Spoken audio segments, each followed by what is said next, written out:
Assalamualaikum warahmatullahi wabarakatuh. Kembali lagi dengan Ibu pada mata pelajaran Akidah Akhlak. Walaupun pembelajaran kali ini secara daring, mudah-mudahan tidak menutup keberkahan kita dalam menuntut ilmu. Apa kabar anak-anak semua? Mudah-mudahan selalu ada dalam lindungan Allah Subhanahu wa Ta'ala. Tetap dimanapun kalian berada harus mematuhi protokol kesehatan. Di antaranya mencuci tangan dengan sabun, memakai masker, menjaga jarak, dan kalau bisa tetap stay di rumah. Oke, pada pelajaran kali ini, di semester 2 kali ini kita akan membahas tentang Rasul Ulul Azmi. Allah mengangkat orang-orang terpilih di antara manusia di dunia ini, ada yang menjadi Rasul dan ada yang menjadi Nabi. Lalu siapakah sih yang menjadi Rasul dan Nabi itu? Nah, di sini kita akan mengetahui tentang pengertian Rasul dan pengertian Nabi, dan siapa saja sih yang termasuk ke dalam Rasul Ulul Azmi itu. Kemudian kita akan belajar pula tentang sifat-sifat Rasul Ulul Azmi. Tapi sebelum pembelajaran kita mulai, alangkah baiknya kita berdoa terlebih dahulu. Berdoa dimulai.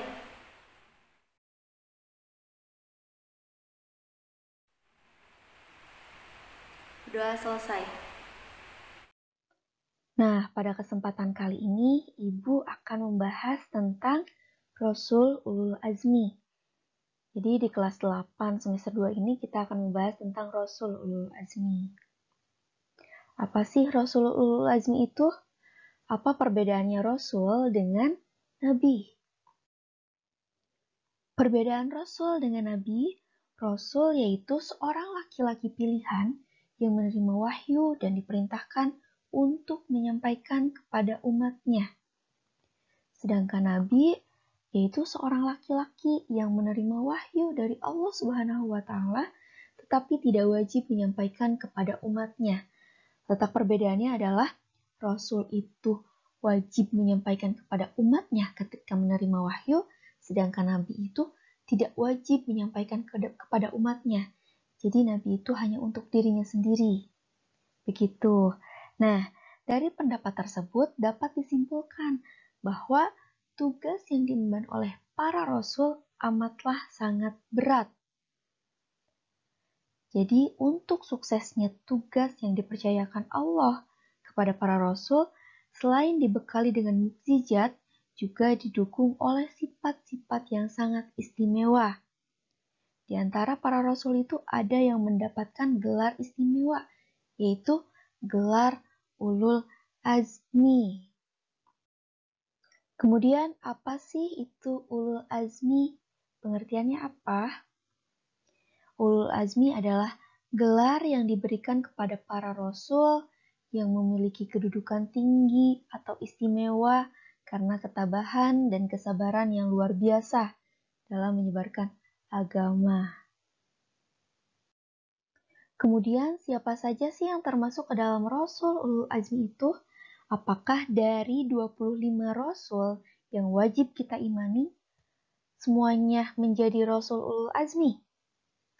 Tidak anak-anak, tetapi terdapat 5 Rasul yang mendapatkan gelar Ulul Azmi. Siapa saja sih? Yuk kita cek. Yang pertama ada Nabi Nuh. Kenapa Nabi Nuh dinobatkan sebagai Rasul Ulul Azmi? Karena kesabaran dalam berdakwah dan mendapat hinaan dari kaumnya.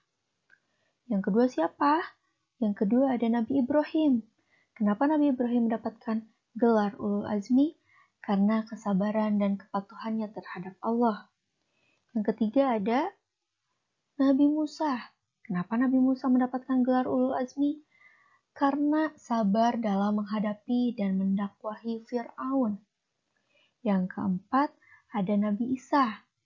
Nabi Isa karena kesabaran dan keteguhan dalam menyampaikan ajaran Allah. Yang terakhir ada Nabi Muhammad SAW. Kenapa?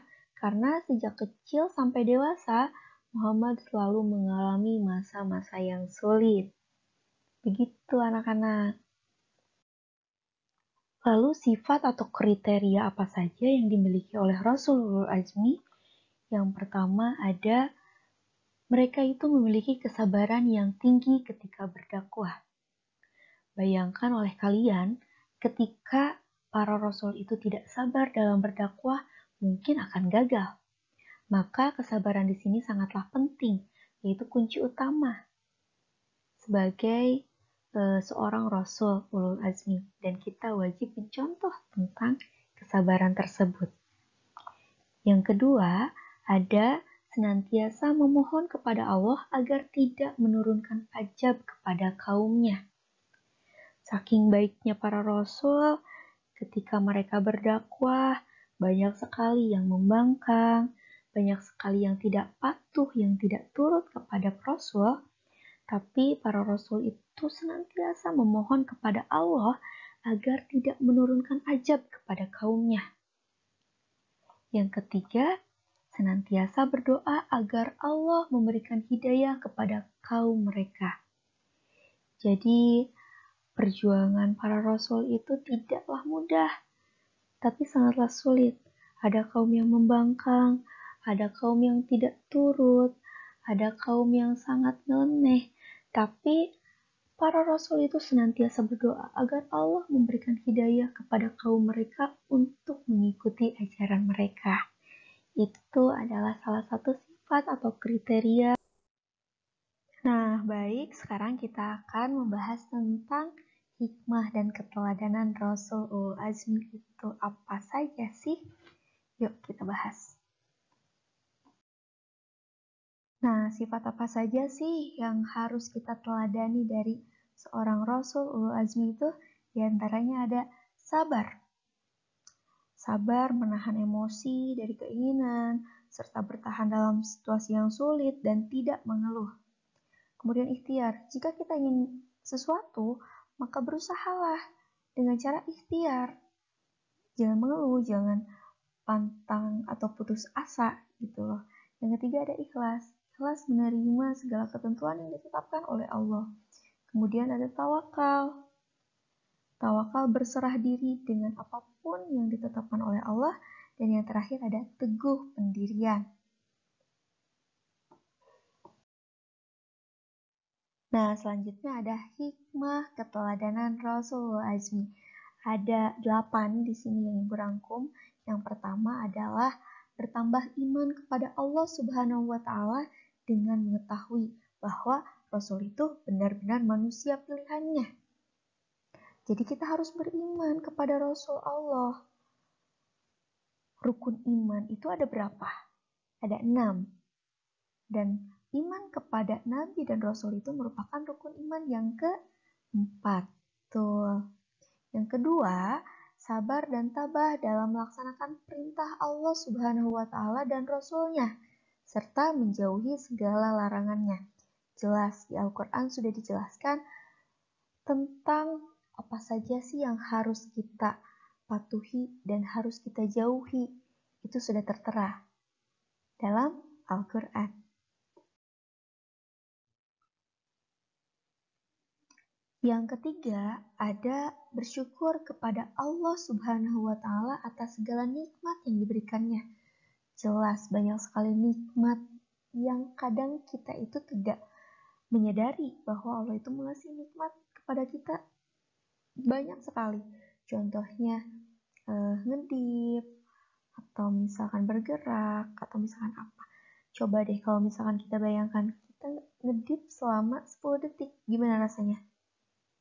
Nggak enakan, betul nggak? Jadi kita harus banyak bersyukur kepada Allah dengan segala nikmat yang Allah berikan kepada kita. Kemudian yang keempat, ada ikhlas menerima segala ujian dan cobaan yang kita alami.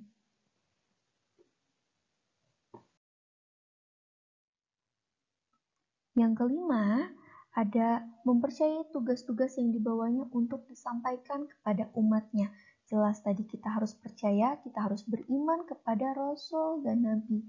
Rasul itu adalah seorang manusia pilihan yang diberikan wahyu dan disampaikan kepada umatnya. Dan kita sebagai umatnya itu harus mempercayai bahwa ada tugas-tugas Rasul yang dibawa untuk disampaikan kepada kita. Kemudian yang keenam, lebih mencintai, menghormati, dan mengagungkan Rasul atas perjuangannya dalam menyampaikan agama Allah kepada umatnya.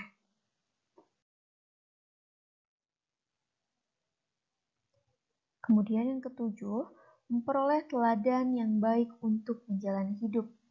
Jelas, teladan kita itu para Rasul-Rasul Allah. Kita mempunyai suri tauladan yang baik. Dan yang ke-8, akan selamat di dunia dan di akhirat dengan bimbingan yang diberikan kepada Rasul. Insya Allah, kalau misalkan kita percaya kepada Rasul, percaya ajaran-ajarannya, kita akan selamat di dunia, apalagi nanti di akhirat. Begitu ya adik-adik. Oke, hari ini kita akan membahas tentang husnuzon. Apa sih itu husnuzon?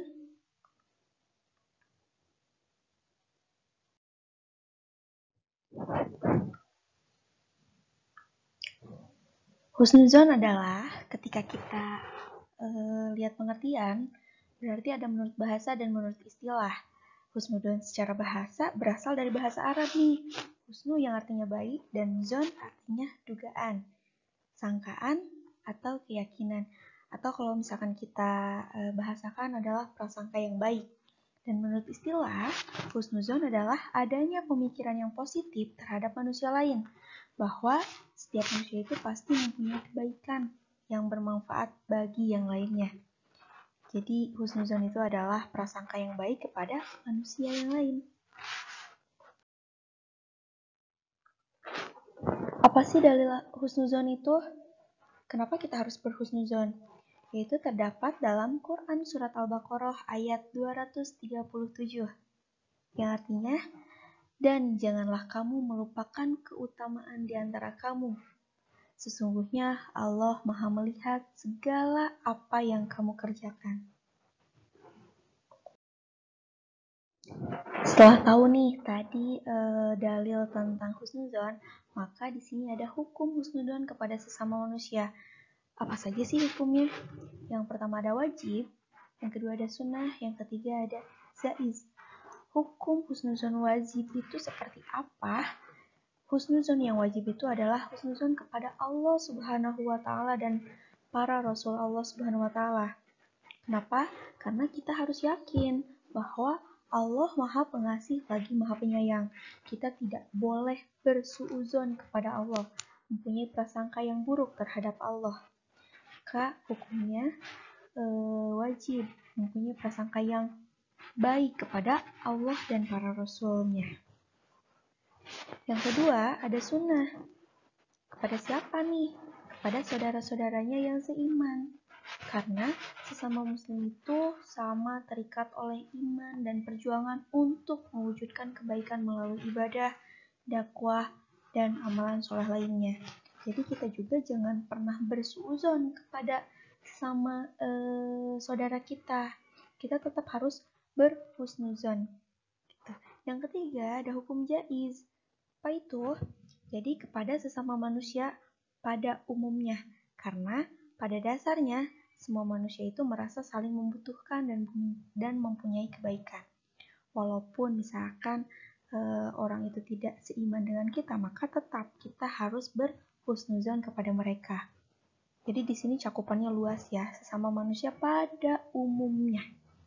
Oke, jadi intinya kita itu sebagai manusia harus berhusnuzon kepada Allah Subhanahu wa Ta'ala yang Maha Pengasih lagi Maha Penyayang, yang menciptakan kita, kepada saudara-saudara kita yang seiman, dan kepada seluruh manusia pada umumnya. Jadi kita tidak boleh untuk bersuuzon. Di sini ada contoh-contoh husnuzon kepada sesama manusia, di antaranya ta'aruf. Kenapa ta'aruf? Karena ta'aruf itu adalah saling mengenalkan diri. Gimana? Coba kalau misalkan kita tidak saling kenal, kita punya praduga yang tidak baik kan kadang-kadang. Makanya di sini harus ta'aruf. Ta'aruf maka saling mengenal. Tak kenal maka tak ta'aruf. Gitu. Saling mengenalkan diri untuk membentuk persaudaraan dengan tidak berlaku diskriminatif. Jadi kan kadang-kadang kita suka seenaknya aja ya ketika menilai orang lain, apalagi orang yang belum kenal. Makanya dianjurkan untuk ta'aruf, untuk saling mengenal, untuk ujung-ujungnya untuk tidak bersuuzon gitu. Yang kedua ada kerjasama, yaitu mau melaksanakan kerjasama, saling membantu dan menolong. Yang ketiga ada percaya nih. Apa itu? Memberikan kepercayaan kepada sesama manusia pada bidang-bidang atau urusan tertentu. Karena ketika kita sudah percaya, ketika kita sudah mempunyai prasangka baik, maka sifat percaya itu pasti akan muncul. Yang terakhir ada lapang dada, yaitu menerima dengan lapang dada masukan dari orang lain. Jadi kita tidak egois. Gitu. Paham ya adik-adik? Nah, selanjutnya ada dampak positif berhusnuzon. Apa saja sih? Yang pertama pasti menenteramkan hati kita. Kita tidak galau, tidak banyak pikiran, tidak memikirkan keburukan orang lain. Tenteram hatinya ketika kita berhusnuzon. Yang kedua, memudahkan koordinasi. Ketika kita berhusnuzon kepada orang, kita percaya kepada orang, pasti akan gampang untuk berkoordinasi, betul tidak? Betul. Yang ketiga, mendapatkan banyak hal tentang kebaikan dari orang lain. Yang keempat, memberikan kemudahan untuk komunikasi. Karena kalau misalkan komunikasinya sehat, pasti akan gampang segalanya. Gitu. Jadi, setiap apa yang terjadi akan ditafsirkan secara baik oleh seseorang apabila mempunyai sikap husnuzon. Nah, yang akan kita bahas kali ini adalah tentang tawaduh. Siapa di sini yang sudah paham tentang tawaduh? Kalau misalkan belum, mari kita bahas bareng-bareng. Nah, yang akan pertama kali kita bahas adalah tentang pengertian tawaduh. Apa itu? Tawaduh sendiri berasal dari bahasa Arab yang artinya meletakkan. Dalam KBBI atau Kamus Besar Bahasa Indonesia, tawaduh berarti rendah hati. Nah, yang dimaksud dengan tawaduh adalah sikap dan perbuatan manusia yang menunjukkan adanya kerendahan hati, tidak sombong, dan tidak tinggi hati atau mudah tersinggung. Berarti harus bersikap tenang, sederhana, dan sungguh-sungguh menjauhi perbuatan takabur atau sombong, ataupun sum'ah, ingin diketahui orang lain. Oke, tawadhu merupakan salah satu bagian dari akhlak mulia. Jadi, sudah selayaknya kita sebagai umat muslim bersikap tawadhu, karena tawadhu merupakan salah satu akhlak terpuji yang wajib dimiliki oleh setiap umat Islam. Nah, di sini ada perintah mempunyai sifat tawadhu. Kepada siapa saja sih kita harus mempunyai sikap tawadhu?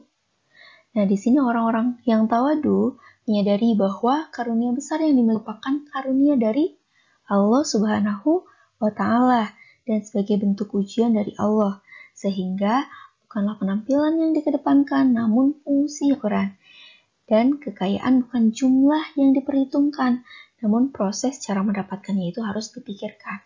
Nah, di sini kita harus mempunyai sifat tawadhu. Di antaranya dalam Quran surat Al-Isra ayat 24 itu adalah perintah kita tawadhu di hadapan kedua orang tua kita. Jangan sombong depan orang tua kita itu. Harus rendah hati. Yang kedua ada di Quran surat Asy-Syu'ara ayat 215, yaitu perintah tawadhu terhadap sesama muslim. Kita itu sama. Kita itu tidak ada yang tinggi derajatnya atau rendah kecuali amal kebaikan kita. Dan yang ketiga dalam Quran surat Luqman ayat 19, yaitu tawadhu di saat dalam pergaulan.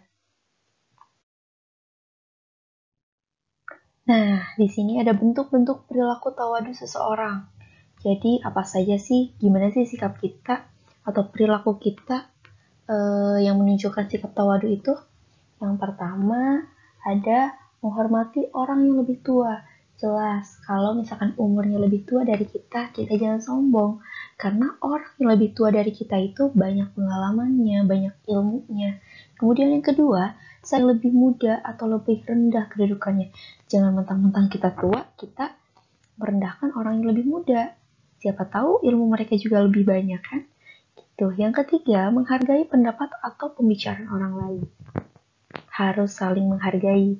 Yang keempat, bersedia mengalah demi kepentingan umum. Berarti kalian jangan ego. Gitu. Dan yang selanjutnya, santun dalam berbicara kepada siapapun. Baik kita berbicara kepada yang lebih tua, yang lebih muda, kepada sesama, kita harus tetap santun dalam berbicara. Jangan mentang-mentang kita punya ilmunya, jangan mentang-mentang kita lebih tua, kita seenak aja ngomong. Itu nggak disaring. Kemudian yang selanjutnya, tidak suka disanjung orang lain atau tentang keberhasilan yang dicapai. Jadi ada orang yang misalkan dikit-dikit pengen dipuji, dikit-dikit pengen disanjung. Nah, sikap orang yang tawadu itu tidak suka disanjung orang lain. Gitu ya.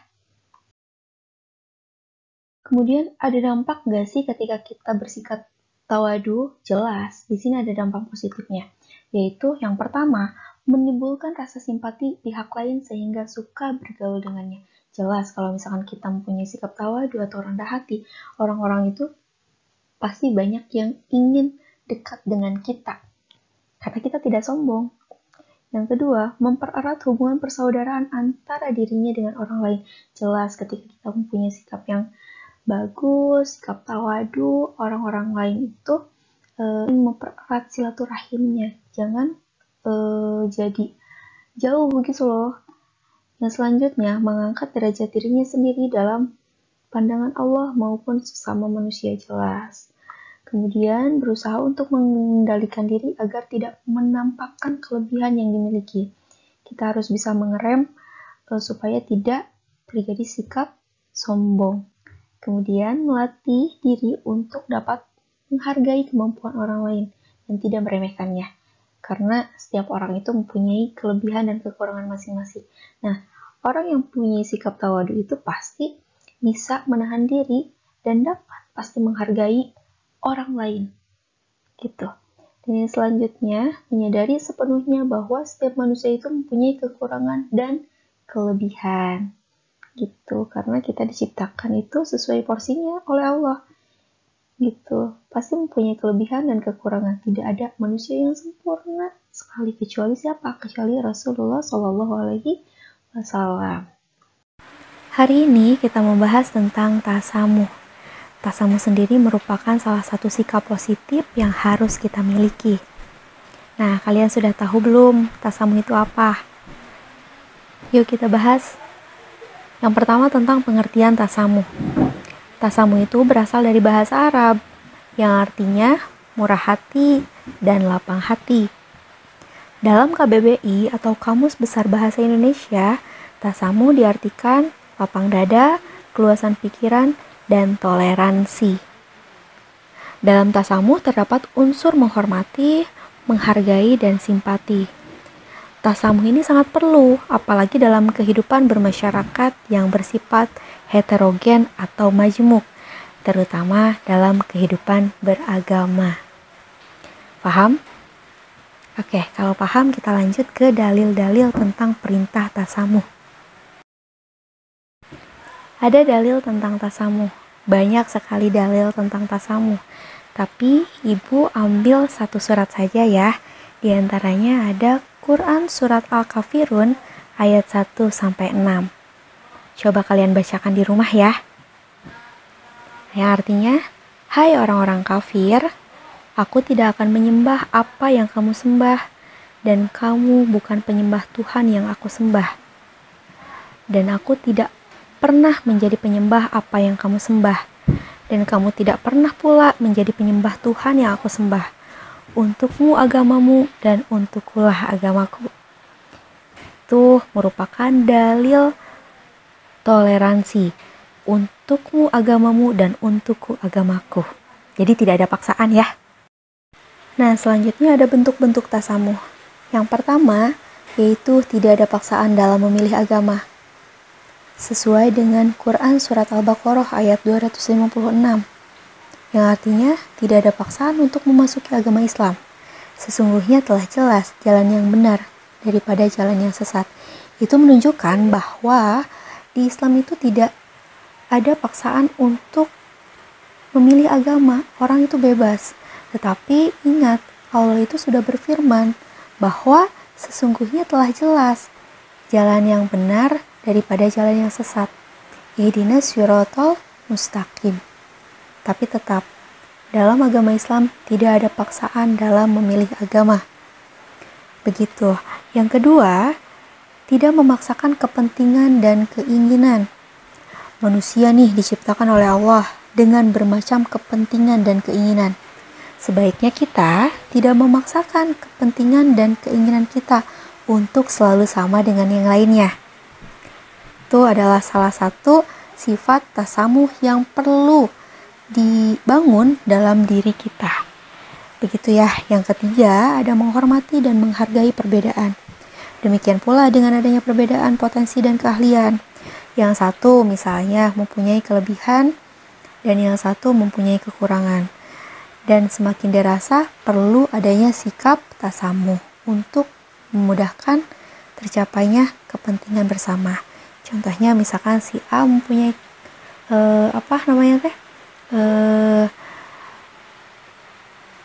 baik dalam menghitung, si B jago dalam hafalan Qur'annya. Pasti semua orang itu punya kelebihan dan kekurangan. Jadi kita harus bisa menghormati dan menghargai perbedaan tersebut. Jelas ya?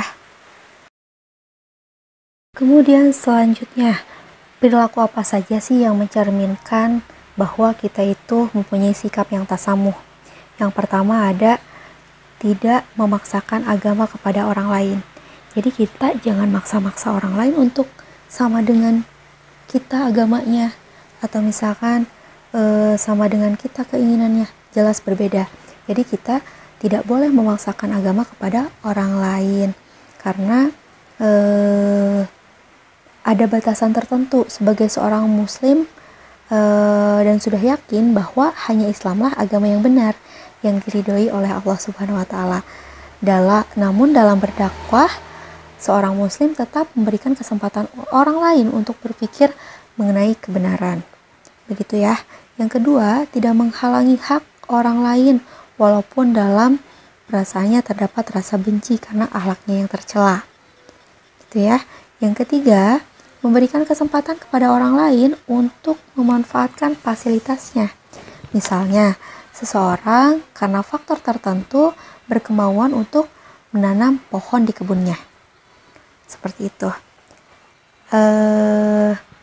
Yang keempat, memberi kesempatan orang lain untuk melaksanakan tugas dan kewajibannya menurut keyakinannya.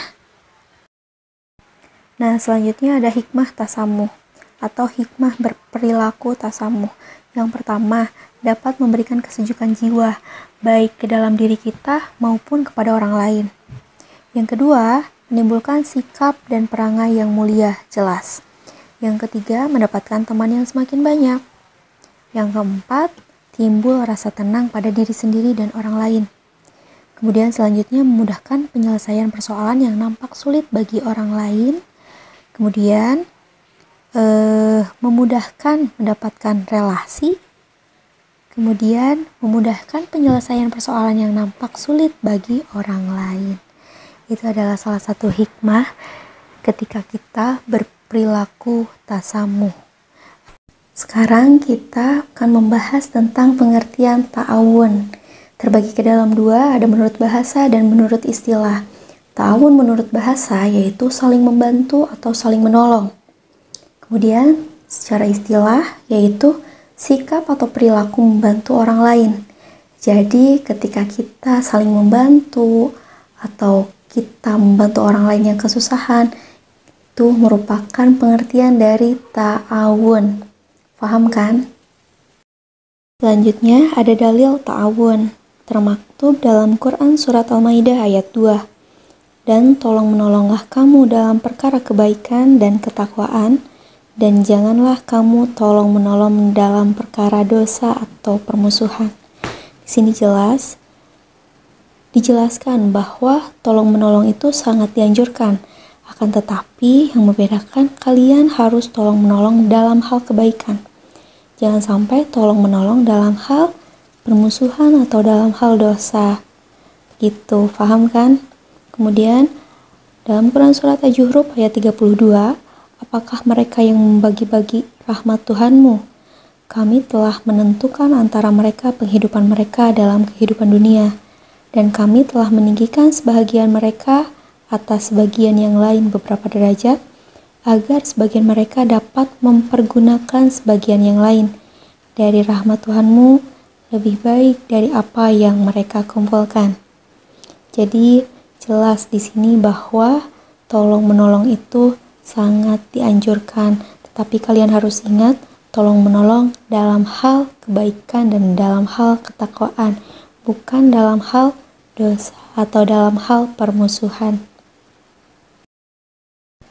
Nah, setelah kalian mengetahui tentang pengertian ta'awun itu seperti apa, kemudian dalil-dalilnya apa saja, kita masuk ke dalam bentuk amalan yang mengamalkan sikap ta'awun. Di antaranya apa saja sih? Yang pertama ada, setiap manusia itu mempunyai kelebihan dan kekurangan. Jelas Allah itu menciptakan manusia itu tidak sempurna, tetapi pasti mempunyai kelebihan dan kekurangan. Maka dari itu, yuk kita amalkan sikap ta'awun atau saling tolong-menolong. Yang kedua, mengedepankan kepentingan bersama. Jelas, kita jangan egois. Kita harus bisa mengedepankan kepentingan bersama selama kepentingannya itu maslahat bermanfaat. Dan yang ketiga, membiasakan melihat potensi diri, baik secara konseptual dan material, sebagai bahan mewujudkan kebersamaan. Jelas ya, itu adalah bentuk amalan yang mengamalkan sikap ta'awun. Nah, hari ini kita akan membahas tentang pengertian hasad dan dendam. Yang pertama adalah pengertian hasad. Hasad adalah perasaan tidak senang terhadap orang lain yang mendapatkan nikmat dari Allah Subhanahu wa Ta'ala. Orang yang memiliki sifat hasad selalu iri hati jika melihat orang lain hidup senang. Merasa bahwa yang berhak memiliki segala sesuatu itu hanyalah dirinya sendiri. Sedangkan dendam adalah kemauan yang keras dari seseorang atau kelompok untuk membalas kejahatan dari seseorang atau kelompok lain. Nah, itu adalah pengertian dari hasad dan dendam. Selanjutnya ada ciri-ciri perilaku hasad. Secara garis besar, perilaku hasad dapat diketahui dengan beberapa bentuk atau ciri, yaitu sebagai berikut. Yang pertama, adanya kebencian dan permusuhan. Yang kedua, adanya perasaan tinggi diri, yaitu menganggap dirinya lebih mulia dari orang lain. Yang selanjutnya, selalu ingin menonjol dalam segala hal, dan tidak menginginkan orang lain mengimbangi kedudukannya. Nah, sifat iri muncul karena kurangnya percaya diri seseorang dan juga adanya rasa sombong serta rendah budi. Orang yang tidak beriman, yang tidak mempercayai bahwa Allah Subhanahu wa Ta'ala akan memberikan kenikmatan kepada siapapun yang Dia kehendaki, tetapi terkadang muncul perasaan di dalam hati, mengapa tidak saya yang mendapatkannya? Kalau perasaan ini muncul, maka orang tersebut akan menjadi sombong dan merasa dirinya lebih daripada orang lain. Itu adalah ciri-ciri perilaku hasad. Kemudian selanjutnya ciri-ciri perilaku dendam. Yang pertama, memiliki emosi yang tinggi dan mudah tersinggung. Yang kedua, susah diajak bicara dengan baik. Yang ketiga, suka mengancam. Yang keempat, tidak mudah memberikan maaf kepada orang lain. Dan yang selanjutnya, tidak mau menerima nasihat orang lain. Nah, itu adalah ciri-ciri perilaku dendam. Nah, sifat apa saja yang harus kita hindari? Yang pertama, berusaha untuk selalu memiliki sikap sabar dan berjiwa besar dalam menghadapi masalah. Yang kedua, tidak membalas sesuatu kejahatan dengan kejahatan yang lain. Dan yang selanjutnya, menyadari sepenuhnya bahwa setiap manusia itu berpeluang untuk berbuat kesalahan maupun kejahatan. Selanjutnya dalil tentang hasad dan dendam. Yang pertama dalil tentang hasad, yaitu diriwayatkan dari Anas bin Malik. Sesungguhnya Rasulullah SAW bersabda, janganlah kamu sekalian saling membenci atau saling iri, saling hasud menghasut, saling belakang membelakangi, dan memutuskan tali persaudaraan. Tapi jadilah kamu sekalian hamba Allah yang bersaudara, seorang muslim yang tidak diperbolehkan mendiamkan saudaranya lebih dari 3 hari. Hadis riwayat Bukhari Muslim. Nah, makhluk Allah yang pertama kali memiliki sifat hasad dengki adalah siapa? Adalah iblis. Iblis dengki kepada Nabi Adam alaihi salam. Karena Nabi Adam diciptakan oleh Allah sebagai makhluk yang terhormat. Iblis iri hati melihat malaikat bersujud menghormati Nabi Adam. Karena sifat dengki yang sudah melekat pada dirinya, iblis tidak mau menghormati Nabi Adam, walaupun itu perintah Allah Subhanahu wa Ta'ala. Oleh sebab itu, iblis dikutuk oleh Allah. Jadi, orang yang memiliki sifat dengki merasa iri hati melihat orang lain hidup senang atau beruntung, ia menginginkan keberuntungan itu pindah kepadanya, karena hatinya selalu kotor. Itu adalah dalil tentang hasad. Yang selanjutnya dalil tentang dendam. Diriwayatkan dari Ibnu Abbas radhiyallahu anhu, katanya Rasulullah SAW pernah bersabda, ada 3 hal barang siapa yang tidak ada padanya satupun dari ketiganya, sesungguhnya Allah akan mengampuni segala kesalahannya kecuali yang 3 hal tersebut bagi orang yang dikehendakinya, yaitu yang pertama, seseorang yang mati tanpa menyekutukan Allah dengan sesuatu apapun, yang kedua, orang yang bukan tukang sihir, dan yang ketiga, orang yang tidak pernah bersikap dendam kepada saudaranya. Hadis riwayat Tobroni. Nah, kebalikan sikap dendam adalah al-afu, yaitu sikap berlapang dada dalam memberikan maaf kepada orang yang melakukan kesalahan, tanpa disertai rasa benci di hati. Apalagi merencanakan pembalasan terhadap orang yang melakukan kesalahan, meskipun ia sanggup melakukan pembalasan tersebut. Itu adalah dalil tentang dendam. Oke, yang pertama kita membahas tentang pengertian ghibah.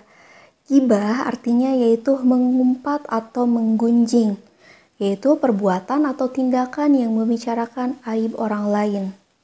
Nah, pada zaman modern ini, dengan berbagai macam alat informasi yang semakin canggih, perbuatan ghibah pun dikemas sedemikian manisnya, sehingga para konsumen sebagai pengakses informasi itu menjadi tidak terasa kalau dia itu sudah terlibat dalam perbuatan ghibah.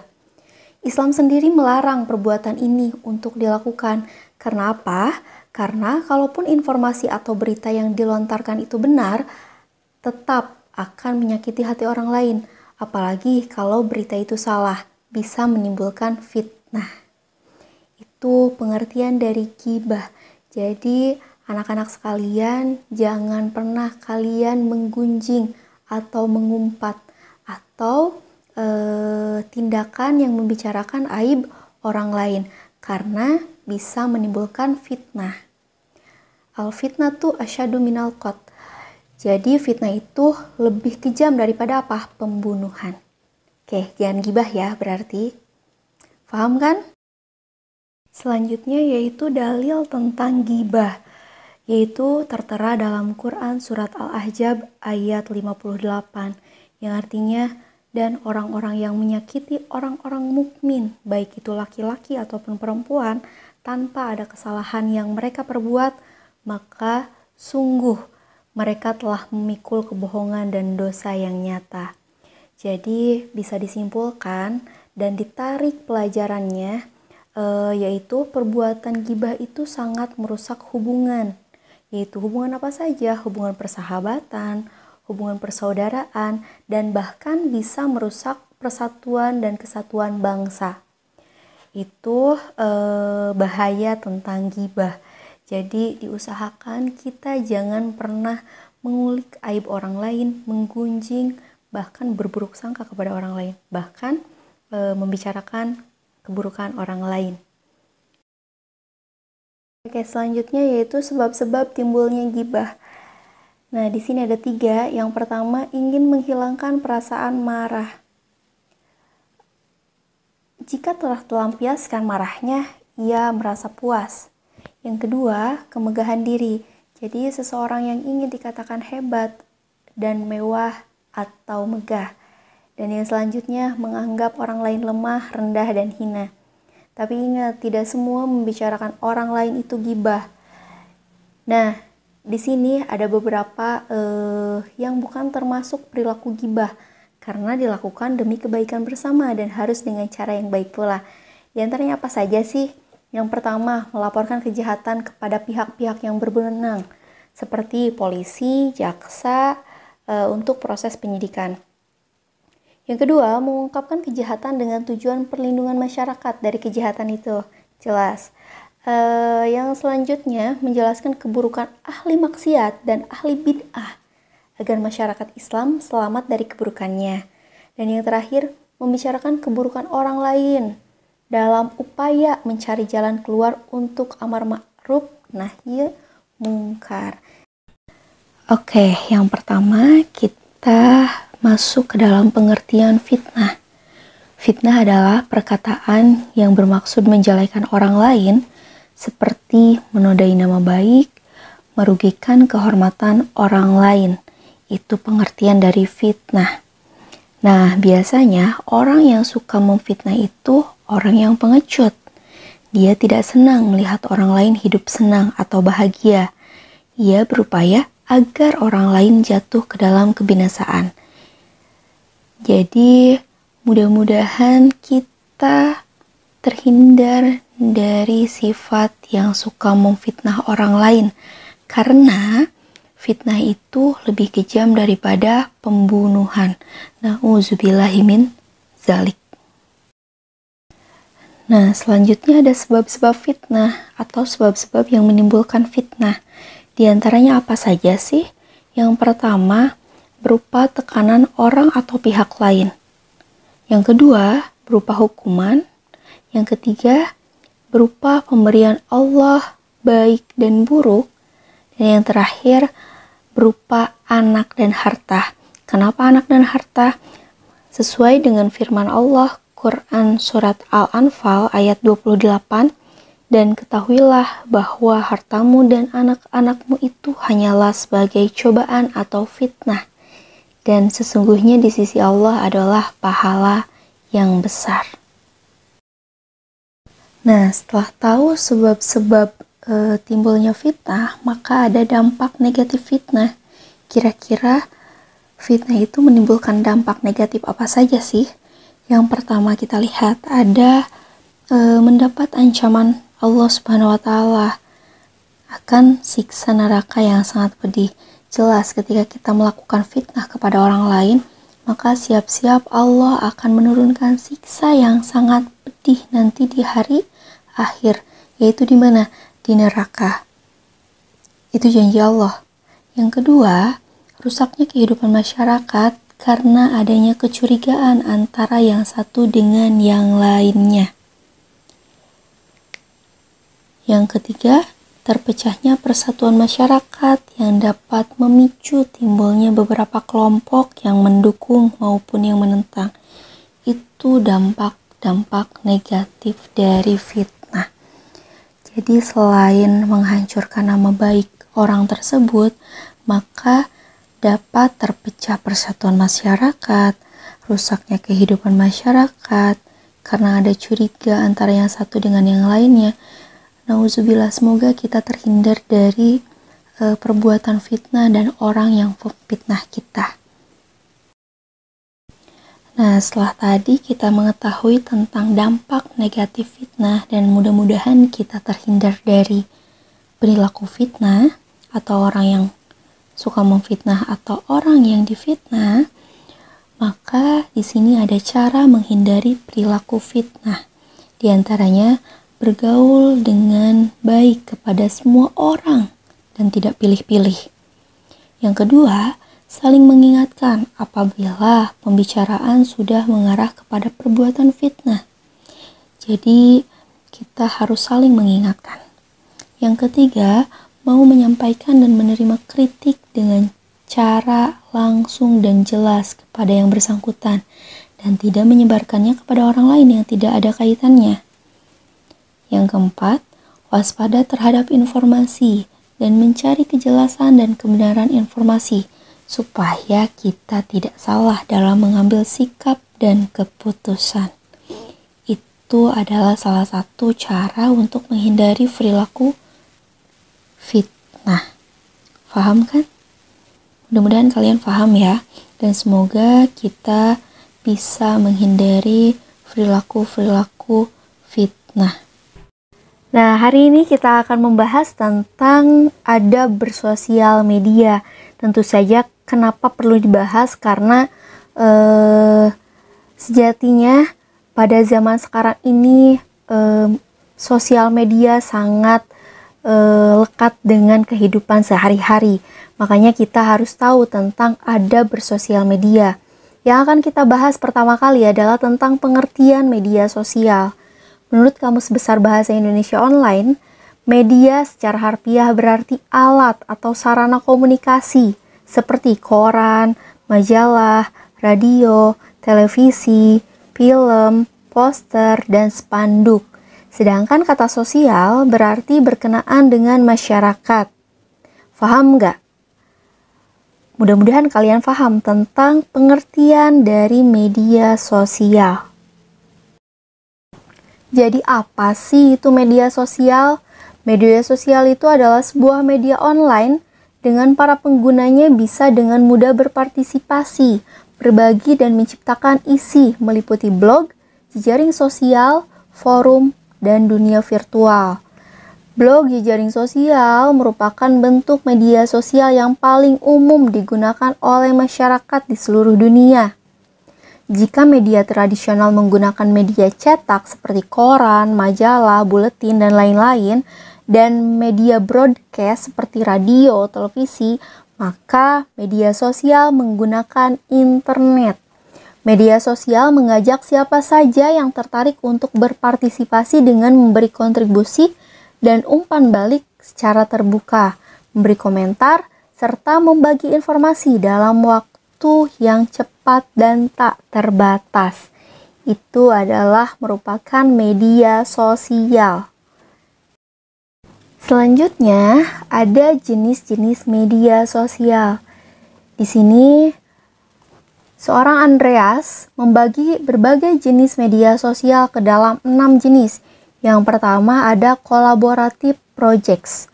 Memungkinkan adanya kerjasama dalam kreasi konten yang dilakukan oleh beberapa pengguna secara simultan.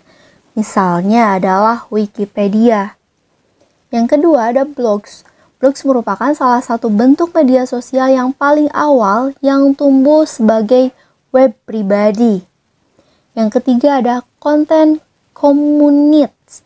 Memiliki tujuan utama untuk berbagi konten media di antara para pengguna, termasuk di dalamnya adalah teks, foto, video, dan PowerPoint.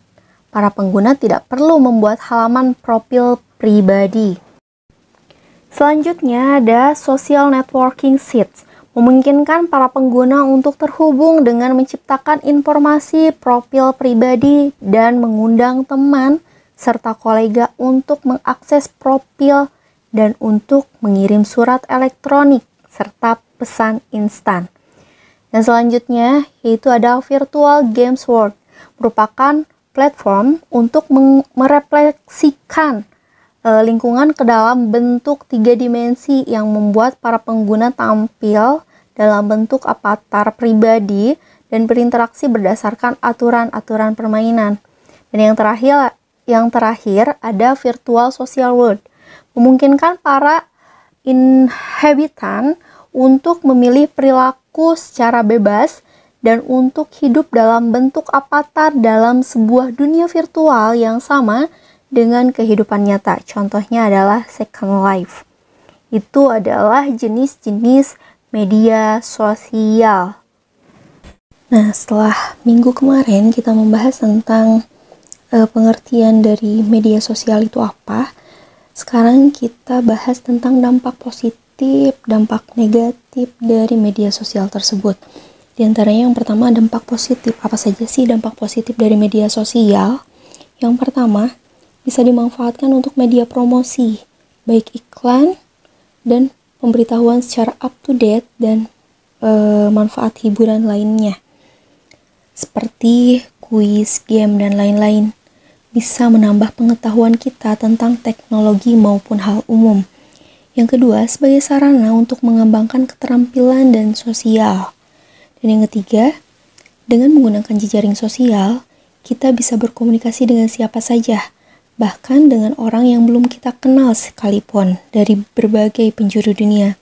Nah, kelebihan ini bisa kita manfaatkan untuk menambah wawasan, bertukar pikiran, saling mengenal budaya dan ciri khas daerah masing-masing, dan hal ini pula dapat mengasah kemampuan berbahasa seseorang, misalnya bahasa Inggris, bahasa Arab, dengan memanfaatkan fasilitas call atau video call yang disediakan di situs jejaring sosial.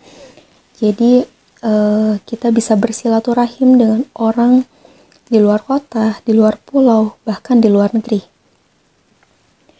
Yang keempat, dapat belajar mengembangkan keterampilan teknis dan sosial yang sangat dibutuhkan di zaman digital seperti sekarang ini.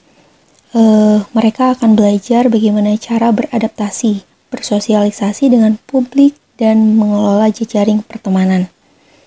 Jadi, ya kita bisa bersilaturahim dengan orang dimanapun mereka berada. Kemudian selanjutnya, dampak positif dari penggunaan media sosial itu adalah kemudahan bertransaksi dan berbisnis.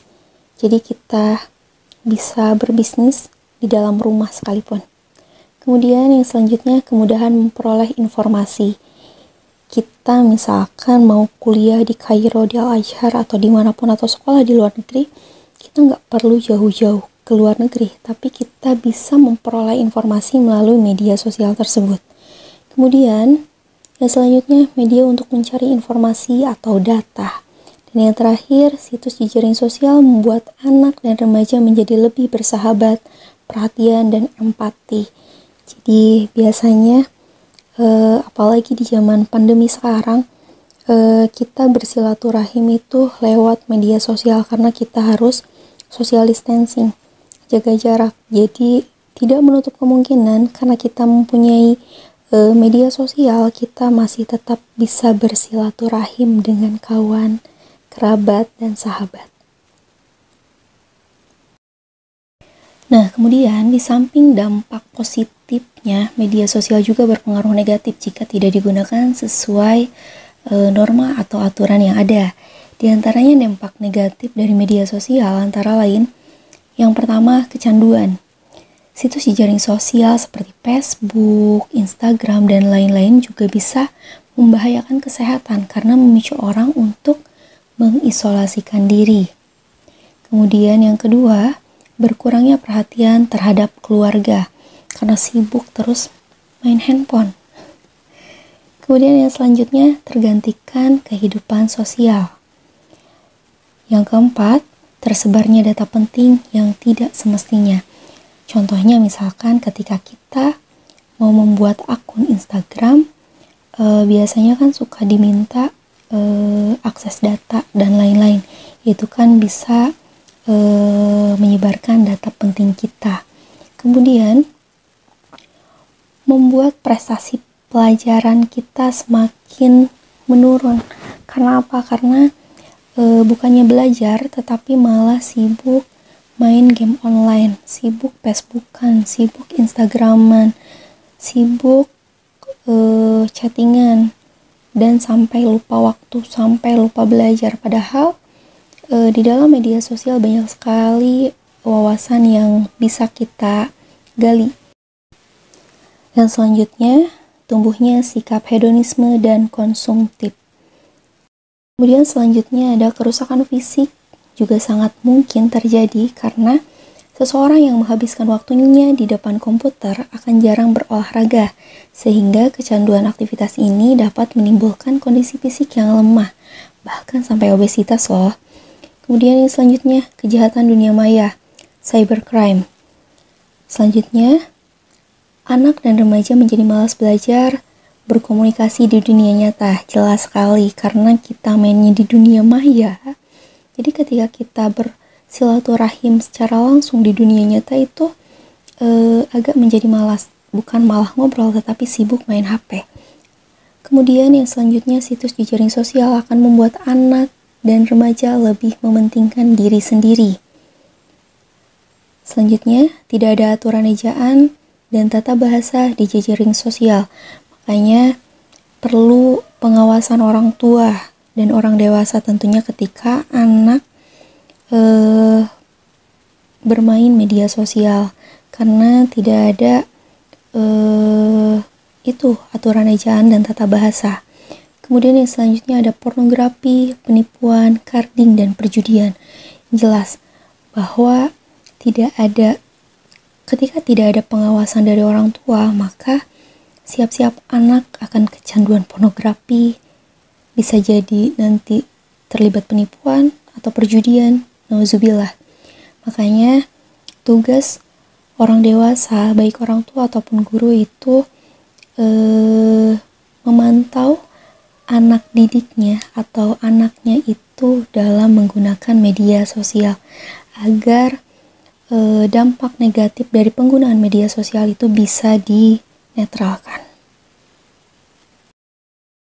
Nah, setelah tadi kita mengetahui dampak positif dan dampak negatif dari media sosial, kemudian di sini ada adab atau tata cara bersosial media.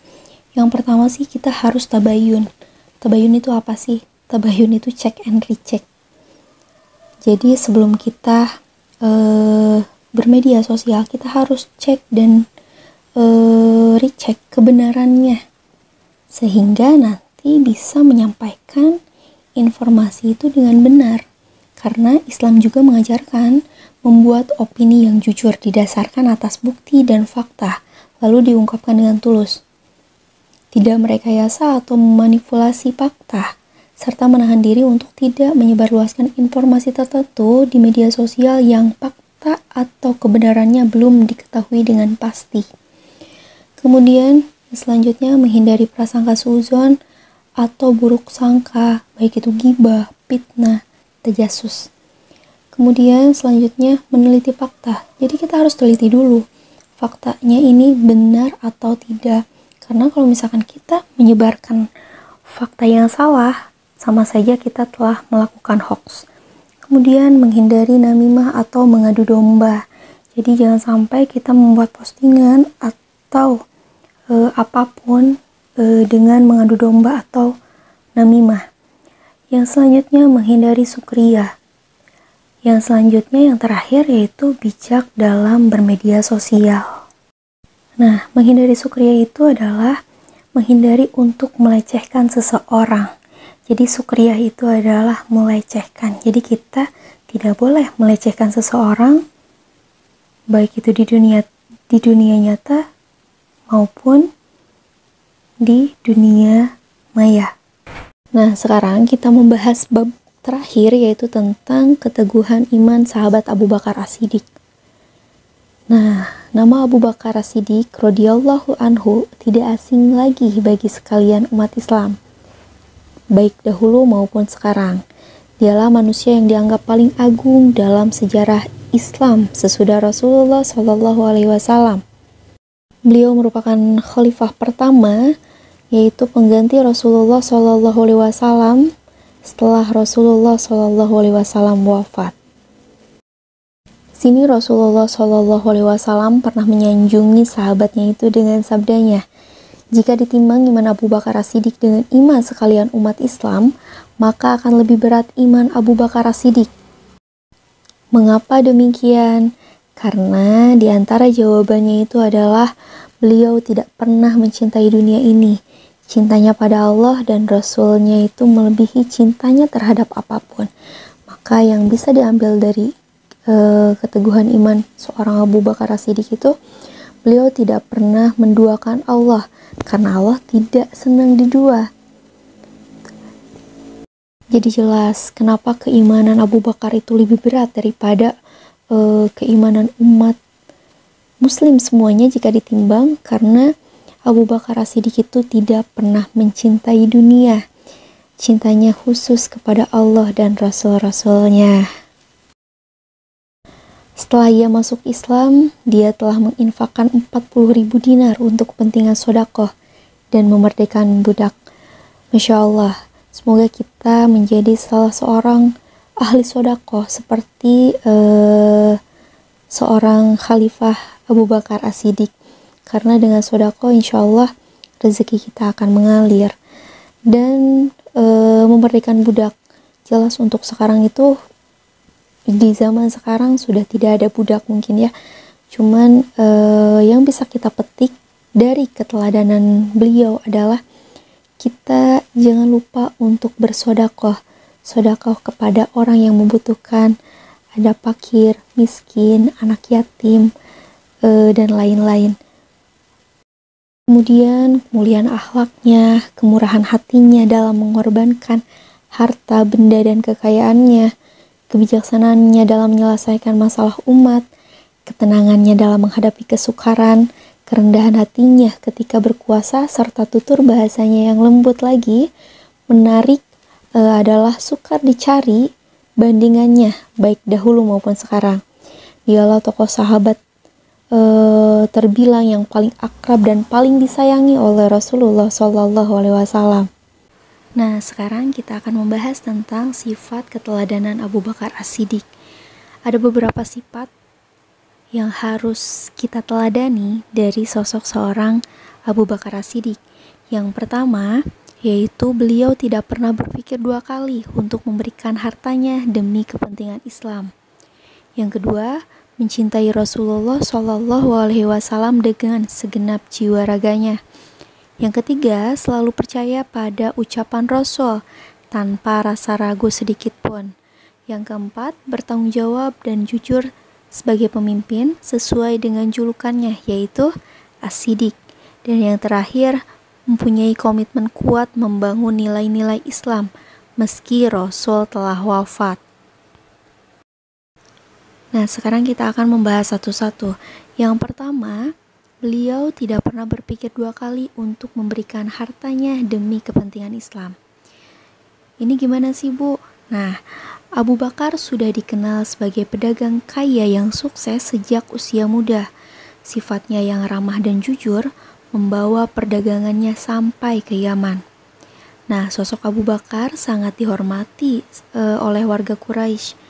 Saat Nabi Muhammad menerima kebenaran wahyu dari Allah, Abu Bakar yang tak lain adalah sahabat setianya, rela menghabiskan hampir seluruh hartanya untuk dakwah Islam. Yang kedua, mencintai Rasulullah SAW dengan segenap jiwa raganya. Bukti kecintaan Abu Bakar kepada Rasulullah SAW diantaranya adalah saat menemani hijrah Nabi, yaitu dari Mekah menuju Madinah. Abu Bakar terus menjaga Nabi dalam perjalanan yang cukup jauh. Kadang ia berjalan di depan Rasul, kadang berpindah ke belakang. Abu Bakar sangat khawatir musuh melukai Rasulullah yang amat dicintainya. Masya Allah, begitu cintanya seorang Abu Bakar As-Siddiq terhadap Rasulullah SAW. Yang ketiga, selalu percaya pada ucapan Rasul tanpa rasa ragu sedikit pun. Nah, contohnya adalah ketika perjalanan Isra Mi'raj yang dialami Nabi Muhammad SAW hanya dalam satu malam. Adalah kejadian di luar logika yang benar-benar menguji keimanan orang-orang yang mendengarnya. Banyak yang tak percaya kalau Rasul melakukan perjalanan dari Masjidil Haram menuju Masjidil Aqsa dalam waktu singkat. Bahkan, kaum musyrik Quraisy menggunakan kesempatan itu untuk mengajak umat Islam murtad. Abu Bakar yang mengenali karakter jujur Rasul mengimani kejadian itu sepenuhnya. Kala itu, Abu Bakar langsung menemui Rasul dan memintanya menerangkan ciri-ciri Baitul Maqdis. Jadi sosok seorang Abu Bakar itu sangat atau selalu percaya terhadap ucapan Rasulullah SAW tanpa rasa ragu. Contohnya yaitu kejadian Isra Mi'raj. Yang keempat, bertanggung jawab dan jujur sebagai pemimpin sesuai dengan julukannya, yaitu As-Siddiq.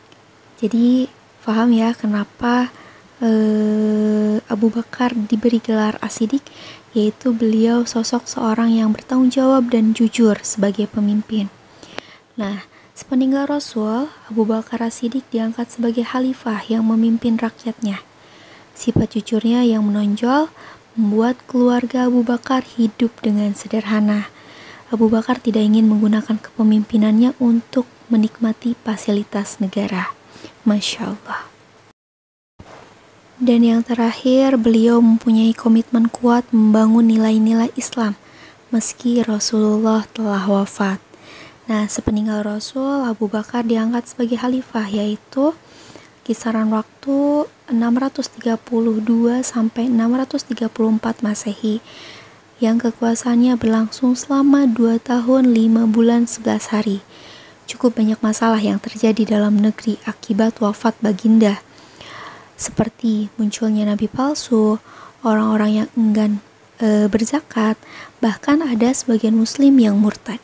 Jadi nabi palsu itu sudah ada sejak zaman dulu, bukan sekarang saja.